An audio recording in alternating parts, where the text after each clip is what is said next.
I'm Alex Baldwin, and I want to know how hard it is to follow your dreams. Since I was young, motorsport has been a huge part of my life. I have immersed myself within the sport, but I've never had the opportunity to race competitively. In 3 months' time, I'm hoping to race in an endurance club event in a BMW 3 Series. But before I race, there are many things I need to overcome. These challenges will test me to my limit and question whether the effort will be worth achieving a life's ambition.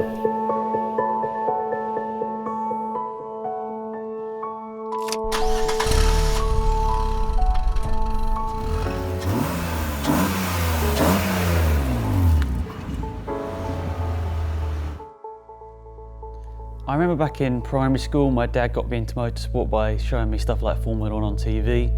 That sort of spiralled and I started watching other forms of motorsport on there as well, which led this passion to just keep growing. We then started going to real life motor races, places like Brands Hatch, Liddon Hill, quite local to us. I've gone now all around the world to follow this passion, follow this love for motorsport, but there's still that one thing that sort of burns deep inside me, and that's to take part in a motor race myself. That's never really left me. I wanted to ask myself this question because so many of us have dreams and aspirations but are never able to fulfill them. I wanted to know, if you dedicate yourself to your dream, how hard is it to achieve it? So I figured out what I need to do on this journey now. Firstly, I've already filled out my licence application form for my motorsport licence, so I'm all ready for that in a few weeks' time now.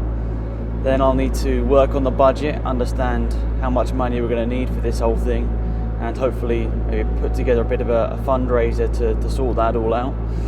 Then I need to go ahead and buy all of the safety equipment, and there's lots of that for motorsport, so that's going to be another expensive task. Then I'll need to get to work learning the simulator, give me a bit of practice on the track in a game before the actual thing.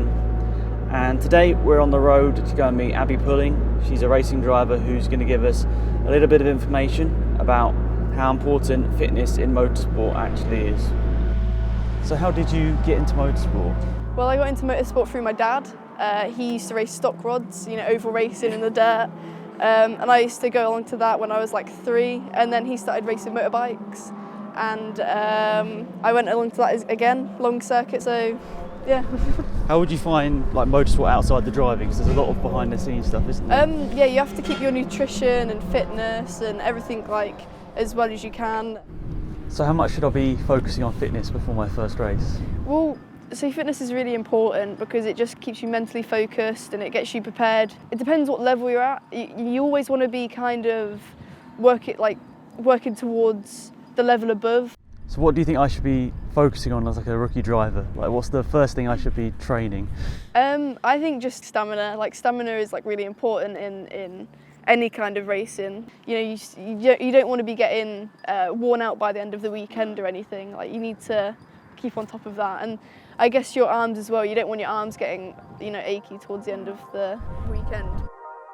After hearing what Abby had to say about fitness in motorsport, I decided to go to my local gym and speak to a personal trainer in order to find out what I needed to be focusing on.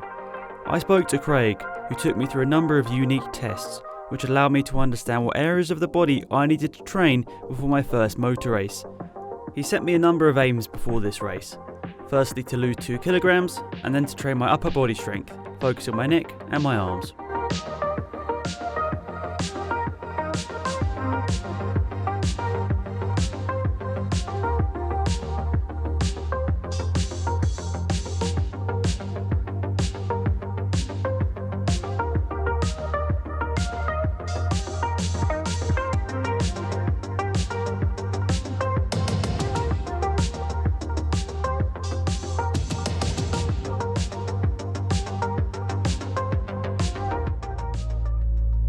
My first motor race was back in 2004. It was the British GT at Brands Hatch. I went along with my dad. I must have been around 8 years old, and I distinctly remember the sound of the cars as we came to the infield car park. It was just absolutely insane, something I'll never forget. I also remember the car that won that day as well. It was a red Porsche, and because of that, it became one of my favourite cars. I just think it's fantastic to look back on this because in a lot of ways, this is where that dream, that passion started.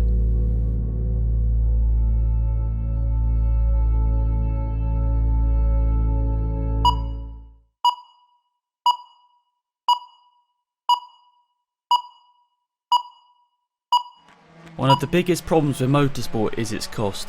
It's not cheap and accidents do happen. To understand how I gained the interest of sponsors, I spoke to professional racing driver Jamie Caroline. If you come from family that can afford to take you all the way to the top, then you don't have to work on the finances, you have to work on just the motorsport. The financial side of things is always hard. You always want to try and leave that to someone else. We use Carlin, for example. They have like 80 plus employees from here to the States. So you can only imagine the outgoings of wages and team hotels, transport for the team. And so my F4 season with Carlin was 90% funded by sponsors. And every single sponsor I had came from someone I knew. When you get up single-seater wise, it then gets stupid. You need sponsors of over 100,000 individually. Sometimes you might need a big one of, like say $500,000. If anyone down the road or anyone in England had the money and thought, you know what, I want to go racing, they could just go to a race team, they tell them the price and they pay it, and then that's it, they're a racing driver. It's as simple as that. Do you have any advice for me to sort of go to anyone for sponsorship? I'd probably focus on motoring companies, and given social media following and what you've got on the YouTube side of things, that is really what you can sell to sponsors, is your audience, your exposure, your screen time, your clicks and things like that is really what they want to see.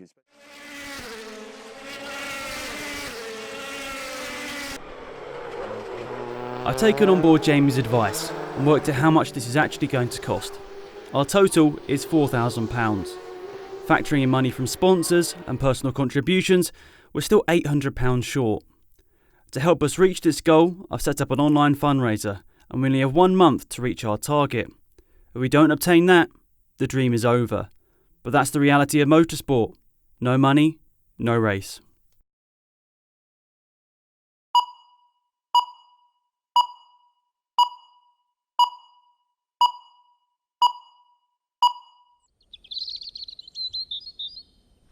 How are you feeling today? Yeah, it's a big day. This license kind of dictates what happens in the next month, because if I don't pass this, then I can't race. So I'm a little bit worried, but I feel like I've studied enough. I just need to put that into practice now.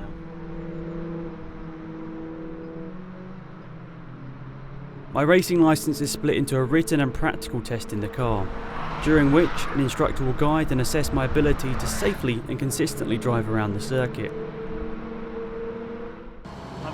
Cheers. First gear. Let's go.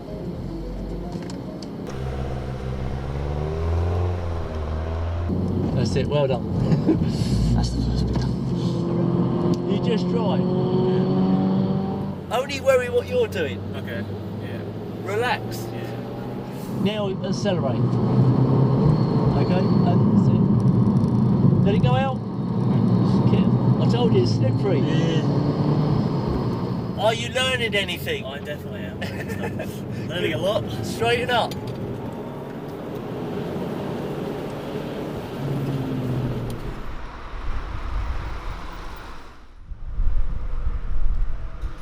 We passed. He passed.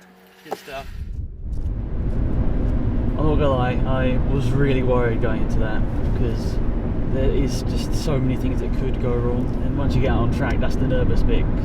He went around for a couple of laps beforehand. I'm like, oh my god, I'm not going to be able to do this surely. But Will, the instructor, really helped me, and I think I improved quite a bit over the 10 or 15 minutes I was in the car. So obviously a big learning experience ahead. That's only just a licence done, but exciting times.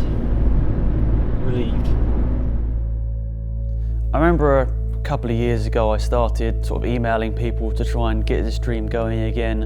I was just emailing hundreds of companies each week to try and get someone to sponsor me to go motor racing, and Unsurprisingly, no one got back to me and that just didn't happen. But I turned this dream into something else and I started up a YouTube channel around 2011, 2012, focused on motorsport, and it's kind of come full circle because people have started watching my content on there. I grew to a decent size and now I'm getting opportunities all around the world to go out to motor races and live the dream in a slightly different way. So it's kind of weird that I took this different route, but I've sort of ended up getting to that same end goal.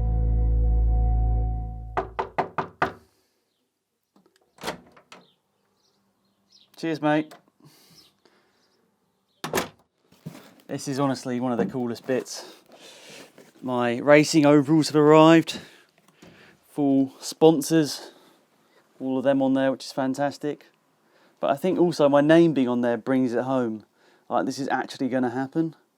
It's like that makes me feel like a racing driver, all that. So that's really cool to get. Obviously, that's one part of the safety equipment I need. All the fireproof stuff that's come over the last couple of days, and then the helmet. So most would see this is the most important bit. So this arrived recently, went and tried a few on, got one that fitted properly, got the tinted visor on there as well, I think that helps me, and then the head and neck restraint on the back to make sure I'm all up to date and all the safety standards are met, so that's good. Now I'm ready to get out on track. It's going to be exciting. Have we checked the Kickstarter, by the way?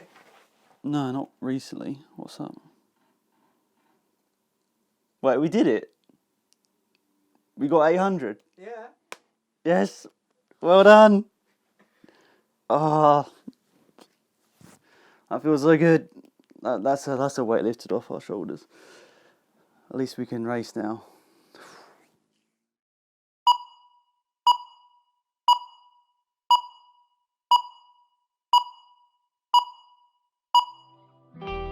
After passing my licence, as well as obtaining the funds and equipment needed to race, I went to speak to Dan Rowbottom, who currently races in the British Touring Car Championship. Hopefully he'll give me some pointers about what I should be doing before my big race. So I'm going into a race weekend on a track I've never driven before. How should I approach that? Well, first of all, I'd start at home, like the Xbox, the PlayStation or PC simulator. You know, it gives you a rough indication of where the circuit's going to go. And then when you arrive at the track, I'd definitely go out there and do a couple of laps on foot. Yeah. You know, it just allows you to look at the actual pitch of the circuit, surface changes, size of curbs, that sort of thing, you know. And then just go out there and take a tentative few laps. So you think you can learn a lot of that sort of stuff, like the bumps and how high the curbs are on simulators? Yeah, you can now. I think that's the hardest thing is learning the pitch of the circuit on the sim, because you're static. Yeah. In a car, obviously, as you know, it's not static, but yeah, for sure, it's a lot better than it used to be. So how important is testing before I go out on track for the first time? Really important. You know, you're looking at going to your first event, so you need to get out there and get some experience of the circuit, of the car, of yourself, you know, because every driver has a different technique. Yeah. So, should I be looking at anything particular, or? A little bit like we discussed before, we're learning the circuit. You know, focus your time on surface changes, curbs, and try and pick out some reference points for yourself, like braking and turning, to help yourself along. So you're in the car before the race. How do you sort of visualise everything before you start? Well, the first thing to do is try and grab half an hour on your own, really. You know, just to get your head in the zone and to try and figure out what you're expecting. You know, you need to look at where you've qualified or where you're starting and who else is around you. So I usually just like to take half an hour, do some visualisation, do a lot of visualisation techniques across the weekend anyway, but especially half an hour before the race. Just trying to make a bit of a pre-plan. You can never really plan, but you know, you can kind of go, well, if that car goes that way, I'm going to go that way, and just have some sort of time around, and you know, get yourself ready and just try and stay calm. Awesome. Works for me. Won't work for everybody, but that's what works for me. After taking on board all of the advice I've been given, I got to work. I took part in several track days in a Formula Ford single-seater, a GT Ford Puma, and finally a Mazda MX-5.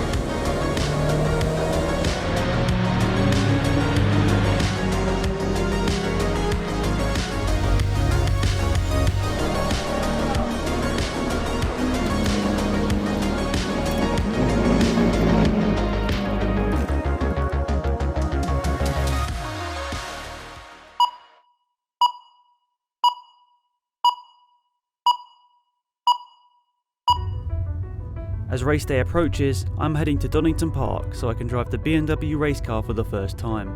I'll also meet up with my teammate Sam, who will give me a couple of pointers and help me settle into the car. Sam's story is really interesting. He converted his road car into a race car and still drives it to every event. He started racing 3 years ago and has never missed a race. It's a great way to show everyone that there's a way into motorsport on a smaller budget. Morning. How you doing? Welcome to Donington. Welcome to the car. You have a good trip up? Yeah, same trip. Good. Sleeping. Fantastic. I mean, so when I started with this car, it's fairly immeasurable, to be honest. Because the road car. Yeah, because it was a standard road car, and the difference. While you're aware that it is enormously faster, it actually feels like a bigger difference than it is. So how's Alex been doing today?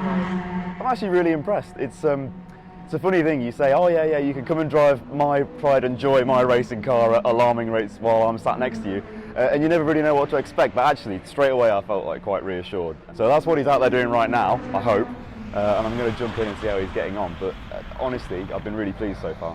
Certainly happy to send him out there and race him. Starting to hang me off the harnesses a bit, which is nice.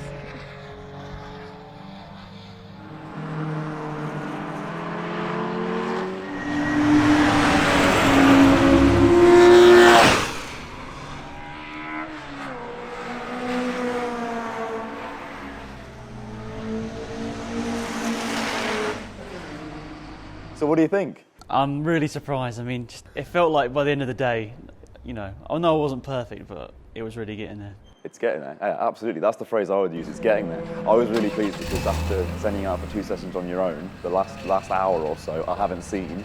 So then I got in and just the difference was marked. If you have a gap, suddenly I was like, whoa, this guy's pedaling now. It was really nice. I mean, that was an incredible day. Really great to sort of throw myself into the deep end and really learn this car. Sam was a massive help. He really just allowed me to grow into the car and just get quicker and quicker, which is just really helpful for me. It was really confidence inspiring. So that's great for me. And now just a big long wait until the actual race. So a lot of nervous waiting until that point.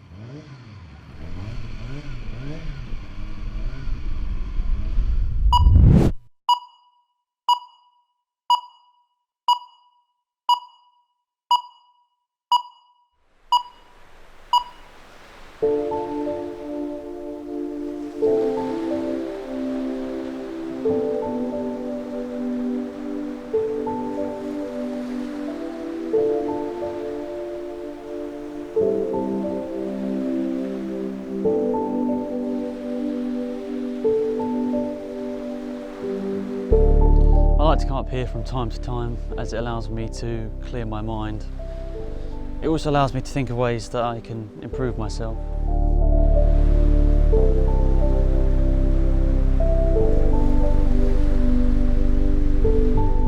I think my biggest fear with doing this race is letting myself down. If I don't do as well as I'd hoped, I'll probably have that sense of personal failure with me for a very long time. I get caught up so much in success or failure and nothing in between, but I suppose in reality it could just go straight down the middle, could just be okay, but my mind just doesn't work like that.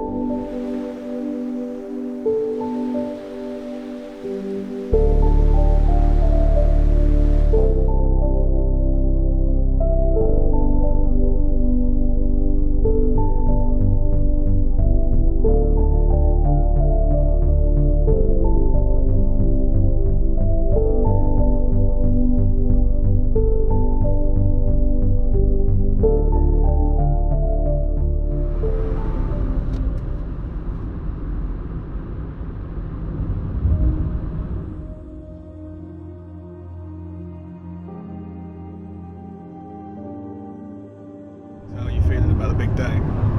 Yeah, I think it's suddenly starting to, hit home, like it's actually happening. Obviously quite nervous. I mean, we've done all the track days and stuff now, so I feel as prepared as I could be.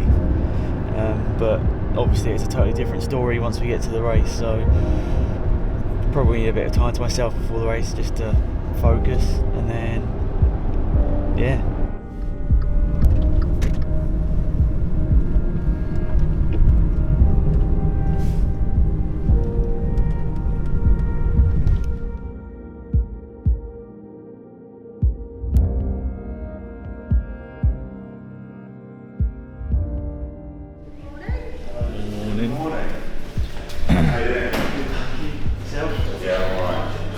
Swapping on to the battery.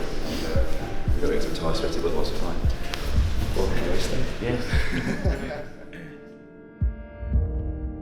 45-minute race, a mandatory pit stop for everybody, whether they've got a driver change to do or not, in the middle third of the race.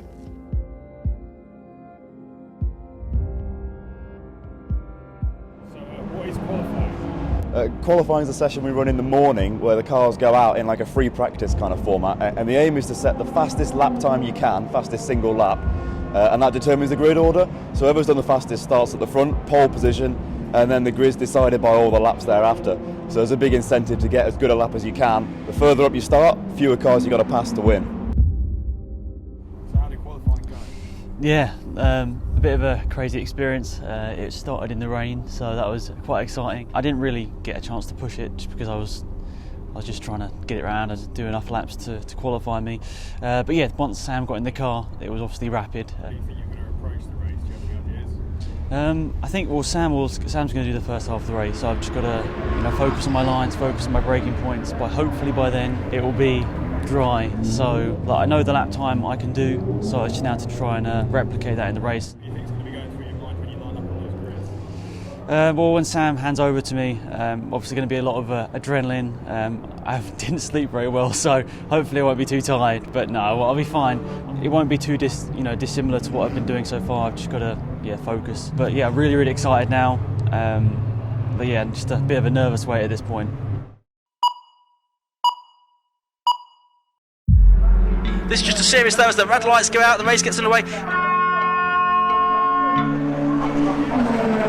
Dan Rogers now, who's got past Sam McKee. The two of them they're still side by side. Sam McKee goes up the inside into Druids to get past Dan Rogers once again. This is for second in Class C. Rogers is coming back round the outside. The two of them are side by side, so come down towards Graham Hill Bend.